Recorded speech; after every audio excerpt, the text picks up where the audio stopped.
Ce sont des fêtes de fin d'année pas tout à fait comme les autres qui approchent à grands pas avec des modalités différentes d'un pays à l'autre de l'Union, conséquence de la crise sanitaire.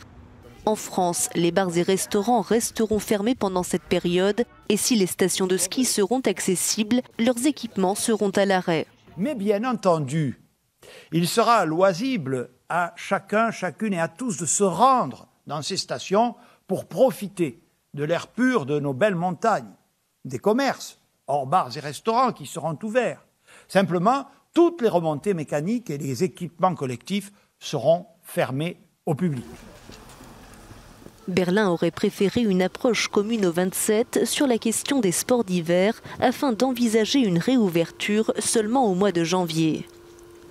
Paris et Rome soutiennent l'initiative, mais l'exécutif autrichien n'y est pas favorable. En attendant, la chancelière allemande Angela Merkel appelle à faire preuve de patience. Aujourd'hui, au bout de 4 semaines, nous pouvons constater que les mesures restrictives ont conduit à une limitation des contacts de près de 40%.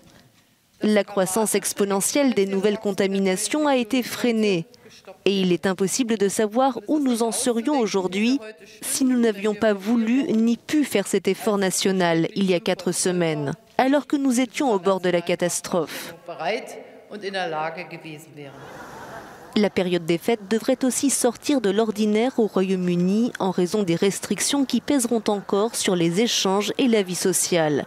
Dans les régions du nord de l'Angleterre, qui sont les plus touchées du pays par la pandémie, l'heure est au renforcement des mesures sanitaires pour limiter la propagation du Covid-19.